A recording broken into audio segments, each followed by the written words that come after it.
Yeah. And now discussing about the next disease, protozoan disease. Which are the protozoan disease? Amoebiasis and malaria. ಆಯಿತಾ, ಅಮೀಬಿಯಾಸಿಸ್ ಅನ್ನು ನೀವು ಆಮಸಂಖ್ಯ ರೋಗ ಅಥವಾ ರಕ್ತಭೇದಿ ರೋಗ ಅಂತ ನಾವು ಅದನ್ನು ಕರೀತಾರೆ. That a disease caused due to the infection of a pathogen. That pathogen name is called the protozoa. The protozoa is a Entamoeba histolytica. Entamoeba histolytica. So the name of the disease is amoebiasis.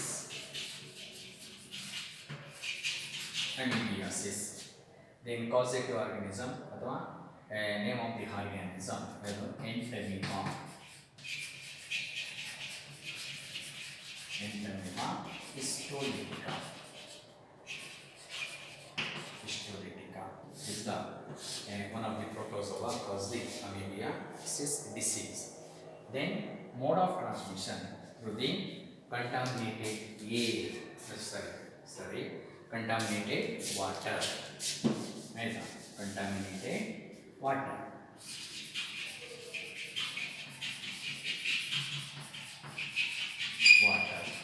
Then contaminated vegetables. Then contaminated food. Contaminated foods. ಅವುಗಳಿಂದ ನಾವು ಇದು ಕಾಸ್ ಆಗುತ್ತೆ. So that is mode of transmission. Contaminated water, contaminated vegetables, contaminated food, then contaminated foods. ಅಂದರೆ contaminated water ಇಂದ ಆ vegetables fruits ಅನ್ನು grow ಮಾಡಿದರೆ ನೀವು ಅದನ್ನು ತಿಂದರೆ that will be Entamoeba histolytica. They pass from one person to the another person. Main ಆಗಿ ಇದು contaminated water ಮತ್ತು contaminated food ಇಂದ ಅದು ಟ್ರಾನ್ಸ್ಮಿಟ್ ಆಗ್ತದೆ from one person to the another person. Then symptoms ಬಂದರೆ ಸಿಂಪ್ಟಮ್ಸ್ ಏನಿದೆ? ಸೊ ಡಯೇರಿಯಾ ಏನು ಕಾಸ್ ಆಗ್ತಿರ್ತದೆ? Diarrhoea ಅಥವಾ ಡಿಸೆಂಟ್ರಿ ಏನು ಕಾಸ್ ಆಗ್ತಿರ್ತದೆ? ಡಿಸೆಂಟ್ರಿ ಕಾಸ್ ಆಗ್ತಿರ್ತದೆ. ಡಿಸೆಂಟ್ರಿ ಡಯೇರಿಯಾ ಅಂತ ಕರಿತೀವಿ, ಬೇದಿ ಕಾಸ್ ಆಗೋದು. ಮತ್ತು ಸ್ಟಮಕ್ ಕ್ರಾಂಪ್ ಏನಾಗ್ತಿರ್ತದೆ? ಸ್ಟಮಕ್ ಕ್ರಾಂಪ್ ಆಗೋದು. ಸ್ಟಮಕ್ ಕ್ರಾಂಪ್ ಅಂದರೆ ನಾವು ಹೊಟ್ಟೆ ನುಗ್ತಾ ಬರೋದು ಅಂತ ಹೇಳ್ತಾರೆ, ಅದು ಕಾಸ್ ಆಗೋದು. ಮತ್ತು ಇಂಡೈಜೆಷನ್ ಕಾಸ್ ಆಗ್ತಿರ್ತದೆ. ದೆನ್ ಆಮೇಲೆ ಲಾಸ್ ಆಫ್ ಅಪೆಟೈಟ್ ಆಗಿರ್ತದೆ. ದೆನ್ ಎ ಮ್ಯೂಕಸ್ ಡಿಸೆಂಟ್ರಿ ಆಯಿತಾ. Mucus with blood stain dysentery ಆಯಿತಾ. ಬ್ಲಡ್ ಸ್ಟೇನು ಆಗ್ಬೋದು ಅಥವಾ ಬ್ಲಡ್ ಬ್ಲೀಡಿಂಗು ಆಗ್ಬೋದು. So due to the Entamoeba histolytica, that will be causes the inner membrane of the intestine. ಆ intestine mucus ಮೆಂಬ್ರೇನನ್ನು ಅದು damage ಮಾಡೋದನ್ನ ಆಗ್ತದೆ. That mucus clot ಎಲ್ಲ ಏನಾಗಿರ್ತದೆ ಆ ಒಂದು ಡಿಸೆಂಟ್ರಿ ಮೂಲಕ ಪಾಸ್ ಆಗ್ತಿರ್ತದೆ. ಅದಕ್ಕೆ ಮ್ಯೂಕಸ್ ಡಿಸೆಂಟ್ರಿ ಕಾಸ್ ಆಗ್ತಿರ್ತದೆ.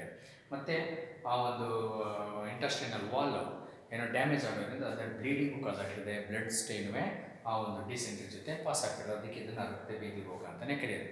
ಜೊತೆಗೆ ಸ್ಟಮಕ್ ಕ್ರಾಂಪ್ ಅಂದರೆ ಹೊಟ್ಟೆ ನುಗ್ತಾ ಆದಂಗೆ ಕಾಸ್ ಆಗ್ತಿರೋದು. ಇವರು main symptoms of the amoebiasis. Then control measures ಅಂದರೆ ವಿ ಕ್ಯಾನ್ ಅವಾಯ್ಡ್ ಏನೀಗ ಮೋಡ್ ಆಫ್ ಟ್ರಾನ್ಸ್ಮಿಷನ್ ಅದನ್ನು ಅವಾಯ್ಡ್ ಮಾಡಬೇಕು. We can avoid the use of contaminated water, contaminated food ಮತ್ತು ಕಂಟಾಮಿನೇಟೆಡ್ ವೆಜಿಟೇಬಲ್ಸ್ ಆ್ಯಂಡ್ ಫ್ರೂಟ್ಸ್. ಮತ್ತು we can adapt the personal hygienic, good food lifestyle ಮತ್ತು personal hygienic ಇರಬೇಕು. ಅದಾದ ಮೇಲೆ then we can consult the ಡಾಕ್ಟರನ್ನು consult ಮಾಡಿ ಅದಕ್ಕೆ chemical ಟ್ರೀಟ್ಮೆಂಟನ್ನು ತಗೊಳ್ಳಿ ಆಯಿತಾ. ನೆಕ್ಸ್ಟ್ ಪೆಥೋಜನ್ ಟೆಸ್ಟ್ ಆಗೋದು then will be avoid the ಡಿಸೀಸನ್ನು ಅವಾಯ್ಡ್ ಮಾಡ್ತಾರೆ. ನೆಕ್ಸ್ಟು ಅದು malaria. Malaria is one of the protozoan disease. Malaria causes due to the infection of the protozoa. That protozoa name is called Plasmodium vivax. Plasmodium vivax. It is a scientific name of the malarial pathogen. So Plasmodium ovale ಅಂತನೂ ಇದೆ ಆಯಿತಾ. ಬ್ರುಗಿಯಮ್ ಒಲೈ ಅಂತನೂ ಇದೆ. ಸದ್ಯ ನಿಮ್ಗೆ ಅವೆಲ್ಲ ಏನು ಬೇಡ. ಸದ್ಯಕ್ಕೆ ಯಾವುದೋ ಪ್ಲಾಸ್ಮೋಡಿಯಂ ವೈರಸ್ ಒಂದು common pathogen that causes the malaria disease. ಆ ಮಲೇರಿಯಾ ಡಿಸೀಸನ್ನು ಅದು ಕಾಸನ್ನು ಮಾಡ್ತಿರೋದು ಆಯಿತಾ. Next the plasmodium vivax completion for their life cycle. ಅವ್ರ ಲೈಫ್ ಸೈಕಲ್ನ ಕಂಪ್ಲೀಟ್ ಮಾಡೋದಕ್ಕೆ 2 ಹೋಸ್ಟ್ ಸೆಲ್ ಬೇಕು, ಆಯಿತಾ. ಒಂದು ಹ್ಯೂಮನ್ ಬಾಡಿ, ಅದರಲ್ಲೂ ಹ್ಯೂಮನ್ ಲಿವರ್ ಸೆಲ್ಸ್ ಮತ್ತು ಬ್ಲಡ್ ಸೆಲ್ಸ್, ಆಯಿತಾ. Human liver cells and blood cells, ಅದರಲ್ಲೂ RBC, ಆಯಿತಾ. ಹ್ಯೂಮನ್ RBC ಬೇಕು. ಆಮೇಲೆ ಮಸ್ಕಿಟೋ ಏನೋ ಸಲವರಿ ಗ್ಲ್ಯಾಂಡ್ ಮತ್ತು ಮಿಡ್ಗಟ್ ಮತ್ತು ಸಲವರಿ ಗ್ಲ್ಯಾಂಡ್, ಮಿಡ್ಗಟ್ ಆ್ಯಂಡ್ ಸಲವರಿ. ಹಾಗಾಗಿ ಇಲ್ಲಿ 2 ಹೋಸ್ಟ್ ಸೆಲ್ಸ್ ಬೇಕಾಗ್ತದೆ for the completion of life cycle. ಆ ಲೈಫ್ ಸೈಕಲನ್ನು ಕಂಪ್ಲೀಟ್ ಮಾಡ್ಕೋಬೇಕು ಅಂತಂದರೆ ಅದಕ್ಕೆ 2 ಸೆಕ್ಸುವಲ್ ರೀಪ್ರೊಡಕ್ಷನ್ನ ಕಂಪ್ಲೀಟ್ ಮಾಡ್ಕೋಬೇಕು ಅಂತಂದರೆ ಅದಕ್ಕೆ ಹ್ಯೂಮನ್ RBCs ಬೇಕು, ಆಯಿತಾ. ಫಸ್ಟು ಲಿವರ್ ಸೆಲ್ಸಲ್ಲಿ ಅದು ಸ್ಪೋರೋಜೋಯಿಟ್ ಇದಾಗಿ, ದೆನ್ ಬ್ಲಡ್ ಸೆಲ್ಸ್ RBCಸ್ಗೆ ಎಂಟ್ರಿ ಆಗಿ ಸೆಕ್ಸುವಲ್ ರೀಪ್ರೊಡಕ್ಷನ್ ಮೀರೋಜೋಯಿಡ್ಸನ್ನು ಪ್ರೊಡ್ಯೂಸನ್ನು ಮಾಡ್ತಿರ್ತದೆ. ದೆನ್ ಮೀರೋಜೋಯಿಡ್ಸು ಫ್ಯೂಸ್ ಆಗೋದಕ್ಕೆ ಮಸ್ಕಿಟೋ ಮಿಡ್ಗಟ್ ಬೇಕು. ಅದೇ ಮಿಡ್ಗಟ್ ಅಂದರೆ ಲಾರ್ಜ್ ಇಂಟೆಸ್ಟೈನು, ಆ ಇಂಟೆಸ್ಟೈನಲ್ ಪಾರ್ಟ್ ಬೇಕು. ಆಮೇಲೆ ಸ್ಪೋರೋಜೋಯಿಡ್ಸ್ಗಳ ಕನ್ವರ್ಟ್ ಆಗೋದಕ್ಕೆ ಅದು ಸಲವರಿ ಗ್ಲ್ಯಾಂಡ್ ಬೇಕು. ಹಾಗಾಗಿ 2 ಹೋಸ್ಟ್ ಸೆಲ್ಸು ರಿಕ್ವೈರ್ಡ್ ಆಗಿರ್ತದೆ, ಆಯಿತಾ. ನೆಕ್ಸ್ಟು ಹ್ಯೂಮನ್ ಬಾಡಿಗೆ ಇನ್ಫೆಕ್ಟ್ ಆಗುವಂಥ ಸ್ಟೇಜ್ ಅಂತಂದರೆ ಸ್ಪೋರೋಜೋಯಿಡ್ ಸ್ಟೇಜ್. ಸ್ಪೋರೋಜೋಯಿಡ್ ಅಂತಂದ್ರೆ ದಟ್ ಈಸ್ ಎಸೆಕ್ಸುವಲ್ ಸ್ಪೋರೋಜೋಯಿಡ್, ಆಯಿತಾ. ಆ sporozoite is asexual spores that will be infected to the healthy person by the biting of mosquito. Mosquito bite ಮಾಡೋದಿನ ಫಾರ್ ಸೆಕಿಂಗ್ ದಿ ಬ್ಲಡ್. ಆ blood suck ಮಾಡೋದಕ್ಕೆ ಆ ಒಂದು ಮಸ್ಕಿಟೋ ಹ್ಯೂಮನ್ ಬಾಡಿನ byte ಮಾಡಿದಾಗ ಅದರ ಸಲವರಿ ಗ್ಲ್ಯಾಂಡ್ ಇರುವಂಥ ಸ್ಪೋರೋಜೋಯಿಡ್ ಇಸ್ ಎ ಸ್ಪೋರ್, ಅದು, ಆಯಿತಾ. ಆ ಸ್ಪೋರೋಜೋಯಿಡ್ ಒಂದು ಎಸೆಕ್ಸುವಲ್ ಸ್ಪೋರ್ಸು, ಆ ಸ್ಪೋರ್ ಏನಾದರೆ infected to the healthy person infect ಆಗ್ತದೆ. ಆ ಹೆಲ್ತಿ ಪರ್ಸನ್ಗೆ ಇನ್ಫೆಕ್ಟ್ ಆಗುತ್ತೆ ಸ್ಪೋರೋಜೋಯಿಡ್ ಸ್ಟೇಜ್ ಕೇಳ್ತಾ ಇರ್ತಾರೆ, ನೋಡ್ತೀವಿ. ಮತ್ತು ಮೋಡ್ ಆಫ್ ಟ್ರಾನ್ಸ್ಮಿಷನ್ ಬಂದರೆ it is a transmitted through the mosquito. ಅದರಲ್ಲಿ ಎಂಥ mosquito? Anopheles mosquito. Anopheles mosquito spread ಆಗ್ತದೆ from one person to the another person, ಆಯಿತಾ. It is anopheles mosquito. It is called female mosquito ಅನ್ನೋಕ್ಕೆ female anopheles ಮಸ್ಕಿಟೋದಿಂದ then spread from one person to the another person, ಆಯಿತಾ. ಇಲ್ಲೇನು contaminated air, contaminated water ಏನಿಲ್ಲ. Then mode of ಟ್ರಾನ್ಸ್ಮಿಷನ್ನಲ್ಲಿ ಏನಾಗ್ತದೆ that plasmodium vivax required the 2 host body. ಒಂದು host body ಯಾವುದು? Human host body. Human host ಬಾಡಿನಲ್ಲಿ liver cells ಅಂತ RBCs, red blood corpuscles ಅವೆರಡು ಬೇಕಾಗ್ತದೆ. ಮಸ್ಕಿಟೋ ಬಾಡಿನಲ್ಲಾದರೆ ಮಿಡ್ಗಟ್ ಮತ್ತು ಸಲವರಿ ಗ್ಲ್ಯಾಂಡ್ ಬೇಕಾಗ್ತದೆ. ಸೊ ಮೋಡ್ ಆಫ್ ಟ್ರಾನ್ಸ್ಮಿಷನ್ ಬಂದರೆ ಏನೋ at the time of the infection ಅಂದರೆ ಹೆಲ್ತಿ ಪರ್ಸನ್ಗೆ ಇನ್ಫೆಕ್ಟ್ ಆದಾಗ ಈ female Anopheles mosquito will be bite the a healthy person for the sucking the ಬ್ಲಡ್ಡನ್ನು ಸೆಕ್ಕಿಂಗ್ ಮಾಡೋದಕ್ಕೆ ಫೀಮೇಲ್ ಅನಾಫಿಲಿಸ್ ಮಸ್ಕಿಟೋ ಏನಿರ್ತದೆ ಆ ಒಂದು ಹೆಲ್ತಿ ಪರ್ಸನನ್ನು ಬೈಟ್ ಮಾಡ್ತಾರೆ. ಬೈಟ್ ಮಾಡೋದೇನಾಗ್ತದೆ that will be inject the sporozoite. It is a asexual spores, ಆಯಿತಾ. Asexual reproduction ಮಾಡೋದು ಒಂದು ಸ್ಪೋರ್, ಅದು ಬೀಜಕಣ ಅಂತಲೇ ಕನ್ನಡದಲ್ಲಿ ಕರೀತಾರೆ. ಅದು ಇನ್ಫೆಕ್ಟ್ ಆಗ್ತದೆ. So it will healthy person. ಆ ಹೆಲ್ತಿ ಪರ್ಸನ್ ಇನ್ಫೆಕ್ಟ್ ಆದಾಗ then will be entry to the blood entry ಆಗಿ ಬ್ಲಡ್ ಮೂಲಕ ಬರ್ತದೆ ಲಿವರ್ ಸೆಲ್ಗೆ ಎಂಟ್ರಿ ಆಗ್ತದೆ. That will be entry to the liver cells. Liver ಸೆಲ್ನಲ್ಲಿ ಏನಾಗ್ತದೆ ಈ ಸ್ಪೋರೋಜೋಯಿಡ್ ಮಲ್ಟಿಪ್ಲೈ ಆಗ್ತದೆ. ಮಲ್ಟಿಪ್ಲೈ ಆಗೋದು then infected to the RBC. ಅದು ಇನ್ಫೆಕ್ಟ್ ಆಗ್ತದೆ. RBCಗೆ ಅದು ಇನ್ಫೆಕ್ಟ್ ಆಗ್ತದೆ. RBCಗೆ ಇನ್ಫೆಕ್ಟ್ ಆಗೋದೇನಾಗ್ತದೆ RBCನಲ್ಲಿ ಸ್ಪೋರೋಜೋಯಿಡ್ ಮಲ್ಟಿಪ್ಲೈ ಆಗ್ತದೆ, ಆಯಿತಾ. ಮಲ್ಟಿಪ್ಲೈ ಆಗಿ then will be converted into merozoite. ಏನ ಕನ್ವರ್ಟ್ ಆಗ್ತದೆ? ಮೀರೋಜೋಯಿಡ್ಸ್ ಆಗಿ ಕನ್ವರ್ಟ್ ಆಗ್ತದೆ.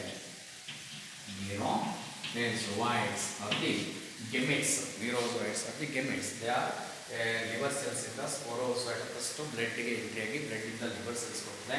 ಸ್ಪೋರೋಜೋಯಿಡ್ಸ್ ಏನಾಗ್ತದೆ ನೆಕ್ಸ್ಟ್ ಎಂಟ್ರಿ ಇರ್ತದೆ RBC, ರೆಡ್ ಬ್ಲಡ್ ಕಾರ್ಪಸಲ್ಸ್ಗೆ ಇನ್ಫೆಕ್ಟ್ ಆಗ್ತದೆ. ರೆಡ್ ಬ್ಲಡ್ ಕಾರ್ಪಸಲ್ಸಲ್ಲಿ ಸ್ಪೋರೋಜೋಯಿಡ್ ಕನ್ವರ್ಟೆಡ್ ಇಂಟು ಗೆಮೆಟ್ಸ್ಗಳಾಗಿ ಕನ್ವರ್ಟ್ ಆಗುತ್ತೆ. That gametes are called merozoites ಅಂತ ಕರಿತೀವಿ. ಈ ಮೀರೋಜೋಯಿಡ್ಸ್ 2 ಥರ ಇದೆ. ಒಂದು ಮೈಕ್ರೋ ಮೀರೋಜೋಯಿಡ್ಸು, ಇನ್ನೊಂದು ಮೆಗಾ ಮೀರೋಜೋಯಿಡ್ಸ್ ಅಥವಾ ಮ್ಯಾಕ್ರೋ ಮೀರೋಜೋಯಿಡ್ಸ್ ಅಂತ 2. ಮೈಕ್ರೋಮಿರೋಜೋಯಿಡ್ಸ್ ಆಕ್ಟ್ಸ್ ಆಸ್ ಎ ಮೇಲ್ ಏನಾಗಿರ್ತದೆ ಮೇಲ್ ಗೆಮಿಟ್ಸ್ ಥರ ಆ್ಯಕ್ಟ್ ಮಾಡ್ತದೆ. ಮ್ಯಾಕ್ರೋಮಿರೋಜೋಯಿಡ್ಸ್ ಫೀಮೇಲ್ ಗೆಮಿಟ್ಸ್ ಥರ ಆ್ಯಕ್ಟ್ ಮಾಡ್ತದೆ. ಸೊ ಫೀಮೇಲ್ ಗೆಮಿಟ್ಸ್ ಥರ ಆ್ಯಕ್ಟನ್ನು ಮಾಡ್ತದೆ ಆಯಿತಾ. So merozoites micro and macromerozoites are produced inside the RBCs of the human ಆರ್ಬಿಸಿಸಲ್ಲಿ ಪ್ರೊಡ್ಯೂಸ್ ಆಗ್ತದೆ. ಮೈಕ್ರೋ ಮ್ಯಾಕ್ರೋಮಿರೋಜೋಯಿಡ್ಸ್ ಪ್ರೊಡ್ಯೂಸ್ ಆಗ್ತದೆ ಅಂತ ಆರ್ಬಿಸಿ ಬರ್ಸ್ಟ್ ಮಾಡ್ಕೊಂಡು that micro and macromerozoites be released ಆಯಿತಾ. ಆ ಹ್ಯೂಮನ್ ಆರ್ಬಿಸಿನ ಬರ್ಸ್ಟ್ ಮಾಡ್ಕೊಂಡು ಈ ಮಿರೋಜೋಯಿಡ್ಸ್ಗಳು ಮೈಕ್ರೋ ಮತ್ತು ಮ್ಯಾಕ್ರೋಮಿರೋಜೋಯಿಡ್ಸ್ ಎರಡೂ ರಿಲೀಸ್ ಆಗ್ತದೆ. ರಿಲೀಸ್ ಆದಾಗ ಏನಾಗ್ತದೆ ಅಂತಂದರೆ that broken R B C ಕಟ್ಟಾದಂಥ ಅಥವಾ ಬ್ರೋಕ್ ಆದಂಥ ಆರ್ ಬಿ ಸಿಸ್ಗಳಿರ್ತದೆ. ದೆನ್ ಕನ್ವರ್ಟೆಡ್ ಇಂಟು ದೇರ್ ಅಥವಾ release the one of the chemical ಆಯಿತಾ, ಒನ್ ಆಫ್ ದಿ ಪ್ರೋಟೀನನ್ನು ರಿಲೀಸ್ ಮಾಡ್ತದೆ. That is called hemozoin. It is called hemozoin ಆಯಿತಾ. That hemozoin causes the a chilly fever ಆಯಿತಾ. ಆ chillness ಫೀವರನ್ನು ಈ ಹೆಮೋಸೈನೇ ಕಾಸ್ ಮಾಡೋದು. ಆ chillness will be caused due to the more number of RBCs will be broken due to the release of merozoites. Merozoites release ಮಾಡಿದಾಗ more number of RBCsಗಳು broken ಆಗ್ತದೆ. ಎಷ್ಟು RBCsಗಳು ಬ್ರೋಕನ್ ಆಗ್ತದೋ ಅಷ್ಟು ಹೆಮೋಸೈನ್ ಪ್ರೋಟೀನು ರಿಲೀಸ್ ಆಗ್ತಾ ಇರ್ತದೆ. ಹೆಮೋಸೈನ್ ರಿಲೀಸ್ ಜಾಸ್ತಿ ಆಗ್ತದೆ ಏನಿರ್ತದೆ that patient suffering from the chilli fever ಆಯಿತಾ. ಆ ಚಿಲ್ನೆಸ್ ಚಳಿ ಜ್ವರ ಆಯಿತಾ. ಆ ಚಳಿ ಜ್ವರಕ್ಕೆ ಕಾಸ್ ಆಗ್ತದೆ. Depends upon the number of broken RBCs to release the merozoites. When merozoites released into the blood plasma when at the time patient suffering from the disease, ಆಗ ಆ ಪೇಷಂಟ್ಗೆ ಡಿಸೀಸ್ ಕಾಸ್ ಆಗ್ತಿರ್ತದೆ. ಅದನ್ನು main symptoms of the patient ಅಂತ ಅದು main symptoms chilli fever ಆಯಿತಾ. ಆ chill fever ಕಾಸ್ ಆಗ್ತಿರ್ತದೆ. ಚಳಿ ಜ್ವರ ನಡುಕಾದ್ರೆ ಗಡಗಡ ನೀವು 10 ಬೆಡ್ಶೀಟ್ ಹಾಕಿದ್ರೂ ಕೆಲವು ಟೈಮಲ್ಲಿ ಅವ್ರಿಗೆ ಅದು ಸಾಲ್ತಿರ್ಬೋದು ಆಯಿತಾ. ಚಿಲ್ಲಿ ಫೀವರ್ ಆಯಿತಾ. ಚಳಿ ಜ್ವರ ಆಗ್ತಿರ್ತದೆ. ಮೋರ್ ದ್ಯಾನ್ 48 ಡಿಗ್ರಿ ಸೆಲ್ಸಿಯಸ್ವರೆಗೂ ಆ ಒಂದು ಫೀವರು ಟೆಂಪ್ರೇಚರ್ ಕಾಸ್ ಆಗ್ತಿರ್ತದೆ. ಚಿಲ್ನೆಸ್ ಇರ್ತದೆ ಆಯಿತಾ. ಅದು ಕೋಲ್ಡ್ ಇರ್ತದೆ ಆಯಿತಾ. ಆ ಚಿಲ್ಲಿ ಫೀವರು ಕಾಸ್ ಆಗ್ತಿರ್ತದೆ.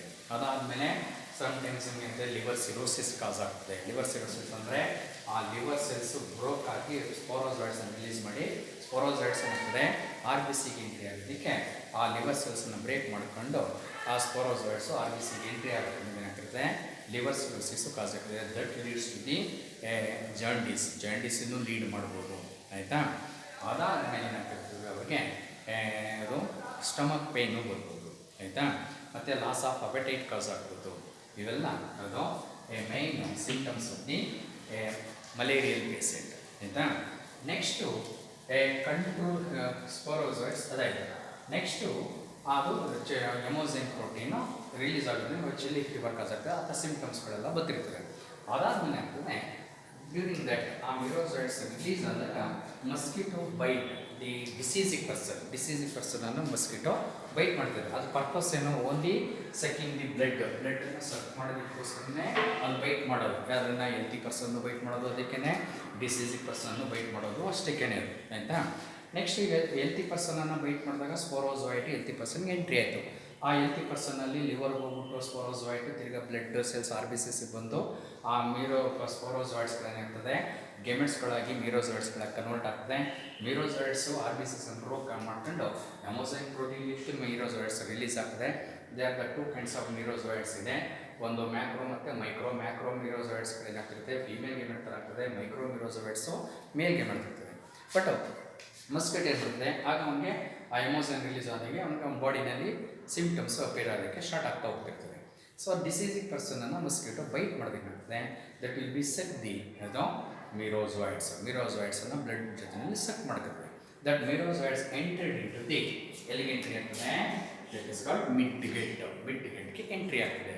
ಮಿಡ್ಗೆಟ್ಗೆ ಎಂಟ್ರಿ ಆದಾಗ ಅದರ ಇಂಟೆಸ್ಟೈನ್ಗೆ ಎಂಟ್ರಿ ಆದಾಗ ಏನಾಗ್ತಿರುತ್ತೆ ದೆನ್ ಮ್ಯಾಕ್ರೋ ಮತ್ತು ಮೈಕ್ರೋ ಮಿರೋಜಾಯ್ಡ್ಸ್ ಎರಡು ಫ್ಯೂಸ್ ಆಗ್ತದೆ. ಒಂದು ಮೇಲ್ ಗೆಮೆಟು ಒಂದು ಫೀಮೇಲ್ ಗೆಮೆಟು ಫ್ಯೂಸ್ ಆದಾಗ ಏನಾಗ್ತದೆ ಝೈಗೋಟ್ ಆಗ್ತದೆ. ಝೈಗೋಟ್ ಏನಾಗ್ತದೆ ಕನ್ವರ್ಟೆಡ್ ಇಂಟು ಊಸ್ಪೋರ್ ಆಗ್ತದೆ. ಏನಕ್ಕೆ ಕನ್ವರ್ಟ್ ಆಗ್ತದೆ ಊಸ್ಪೋರ್ ಏನಾಗ್ತದೆ ದೆನ್ ಪಾಸ್ ಇಂಟು ದಿ ಇಲ್ಲಿಗೆ ಸಲೆವರಿ ಗ್ಲ್ಯಾಂಡ್ಗೆ ಪಾಸ್ ಆಗ್ತದೆ. ಆ ಮಸ್ಕಿಟೋನ ಮಿಡ್ಗೆಟ್ಟಿಂದ ಬ್ಲಡ್ ಮೂಲಕ ಹೋಗಿ ಸಲವರಿ ಗ್ಲ್ಯಾಂಡ್ಗೆ ಪಾಸ್ ಆಗ್ತದೆ. ಸಲವರಿ ಗ್ಲ್ಯಾಂಡ್ಗೆ ಎಂಟ್ರಿ ತಗೋದು. ಸಲವರಿ ಗ್ಲ್ಯಾಂಡಲ್ಲಿ ಏನಾಗ್ತದೆ then will be converted into asexual sporozoid convert ಆಗ್ತದೆ. ಆ ಸ್ಪೋರೋಜೋಯಿಡ್ ಏನಾಗ್ತದೆ, then again a mosquito bite the healthy person, then inject the sporozoid stage. ಆ ಸ್ಪೋರೋಜಾಯ್ಡ್ ಸ್ಟೇಜನ್ನು ಅದು ಇನ್ಫೆಕ್ಟನ್ನು ಮಾಡ್ತದೆ. ಇನ್ಫೆಕ್ಟ್ ಮಾಡಿದ್ರೆ that person suffering from the ಡಿಸೀಸಿಂದ ಸಫರನ್ನು ಪಡ್ತದೆ. So that is mode of transmission of the malarial parasite. ಇದು ಎಸೆಕ್ಸುವಲ್ ಸ್ಟೇಜು ಯಾವುದು sporozoite stage, sexual stage ಅದು merozoite stage. Merozoites sexual space completed in the human organs complete ಆಗ್ತದೆ. Sporozoite stage completed in the salivary gland of the female Anopheles mosquito. ಆಯಿತಾ, that is mode of transmission. Then symptoms ಆಗಲಿ ಹೇಳಿದ ಅದ್ರ ಜೊತೆ ಮೇಲೆ control Messrs ಬಂದರೆ we can avoid the isolate the patient from the healthy ಪರ್ಸನ್ಸ್ಗಳಿಂದ ಐಸೋಲೇಟನ್ನು ಮಾಡೋದು, ಅಥವಾ ಅವನ ಜೊತೆ ಅವಾಯ್ಡನ್ನು ಕಾಂಟ್ಯಾಕ್ಟನ್ನು ಅವಾಯ್ಡ್ ಮಾಡೋದು. Next we can use of the mosquito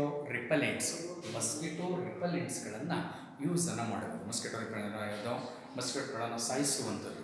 ಆಯಿತಾ, ಟಾಟಾರಿಸ್ ಆಗಿರ್ಬೋದು, ಅಥವಾ ಗುಡ್ ನೈಟ್ ಆಗಿರ್ಬೋದು, ಅಥವಾ ಮಸ್ಕಿಟೋ ಟ್ರ್ಯಾಪರ್ಸ್ಗಳಾಗಿರ್ಬೋದು. ಎಲ್ಲಕ್ಕಿಂತ ಹೆಚ್ಚಾಗಿ at the time of sleeping we can use the mosquito ನೆಟ್ಸ್ಗಳನ್ನು ಯೂಸ್ ಮಾಡೋದು. ಎಲ್ಲದಕ್ಕಿಂತ ಹೆಚ್ಚಾಗಿ we can avoid the stagnant water around the house. ಆಯಿತಾ, ನಮ್ಮ ಮನೆ ಸುತ್ತಮುತ್ತ ನೀರು ನಿಲ್ದಂಗೆ ನೋಡ್ಕೊಳ್ಳೋದು, ಪ್ರಾಪರ್ ಡ್ರೈನೇಜನ್ನು ಮಾಡೋದು. So we can avoid the ಅಥವಾ ಕಿಲ್ ದಿ ಮಸ್ಕಿಟೋ ಲಾರ್ವೆಗಳನ್ನು ಕಿಲ್ ಮಾಡೋದು. ಕೆಲವು ಫಿಶಸ್ಗಳನ್ನು ಯೂಸ್ ಮಾಡ್ತಾರೆ to kill the mosquito larvae by using the Gambusia fish ಅಂತಲೇ ಯೂಸ್ ಮಾಡ್ಕೊಂಡು ಮಸ್ಕಿಟೋ ಲಾರ್ವೆಗಳನ್ನು ಕಿಲ್ ಮಾಡ್ತಾರೆ. ಆಯಿತಾ, then we can consult the doctors, then treating the chemical ಟ್ರೀಟ್ಮೆಂಟನ್ನು ಅಥವಾ ಡ್ರಗ್ಗನ್ನು ಯೂಸ್ ಮಾಡೋದು, ಅಥವಾ ಕ್ಯುನಿನ್ ರಿಲೇಟೆಡ್ ಟ್ಯಾಬ್ಲೆಟ್ಸ್ಗಳನ್ನು ಯೂಸ್ ಮಾಡ್ಕೊಂಡು ಈ ಒಂದು ಡಿಸೀಸನ್ನು ಅವಾಯ್ಡನ್ನು ಮಾಡ್ಕೋಬೋದು. ಆಯಿತಾ, ಮಲೇರಿಯಲ್ ಪೇಷೆಂಟು ತಕ್ಷಣ ಹೋಗಿ ಹಾಸ್ಪಿಟ್ಲಿಗೆ ತೋರಿಸ್ಬೇಕು. ಯಾಕಂತಂದರೆ Plasmodium vivax quickly multiplied with the multiple fission type of ರಿಪ್ರೊಡಕ್ಷನ್ಗಿಂತ ಕ್ವಿಕ್ಲಿ ಮಲ್ಟಿಪ್ಲೈ ಆಗ್ತಿರ್ತದೆ. ಅದು ಕ್ವಿಕ್ ಮಲ್ಟಿಪ್ಲೈ ಆಗ್ಬಿಟ್ಟು ನೀವು ನೆಗ್ಲೆಕ್ಟ್ ಮಾಡಿದ್ರೆ ಲಿವರ್ ಸಿರೋಸಿಸ್ ಆಗ್ಬಿಟ್ಟು, ಲಿವರ್ ಡ್ಯಾಮೇಜ್ ಆಗ್ಬಿಟ್ಟು we can suffering from the ಜಾಂಡೀಸಿಂದ ಸಫರ್ ಕೊಡಬೇಕಾಗ್ತದೆ. ಲಿವರ್ ಸಿರೋಸಿಸ್ ಕಾಸ್ ಆಗ್ಬಿಡ್ತದೆ. ಹಾಗಾಗಿ ಕ್ವಿಕ್ಕಾಗಿ ಅದಕ್ಕೆ ಟ್ರೀಟ್ಮೆಂಟ್ ತಗೊಳ್ಳೋದು ಒಳ್ಳೆಯದು. ಆಯಿತಾ, ನೆಕ್ಸ್ಟು ಅದು ಬನ್ನಿ ವರ್ಮ್ ಡಿಸೀಸಸ್. ನೆಕ್ಸ್ಟ್ ಅದು ವರ್ಮ್ ಡಿಸೀಸ್ ಇರೋದು ವರ್ಮ್ ಡಿಸೀಸಸ್ ಇದೆ. ಒಂದು ಆಸ್ಕ್ಯಾರಿಯಾಸಿಸು, ಅನದರ್ ಒನ್ ಇಸ್ ಅದು ಫೈಲೇರಿಯಾಸಿಸ್. ಆಸ್ಕ್ಯಾರಿಯಾಸಿಸ್ caused due to the infection of the worm. ಆಯಿತಾ,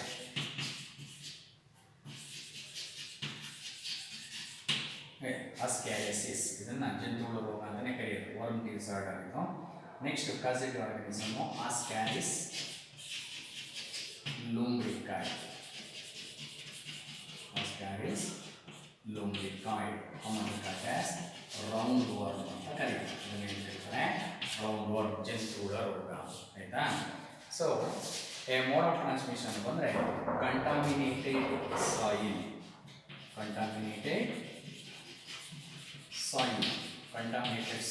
ಆಯಿತಾ, ಕಲುಷಿತಗೊಂಡಂಥ ಮಣ್ಣು. ಅದಾದಮೇಲೆ ಕಂಟಾಮಿನೇಟೆಡ್ ವೆಜಿಟೇಬಲ್ಸ್,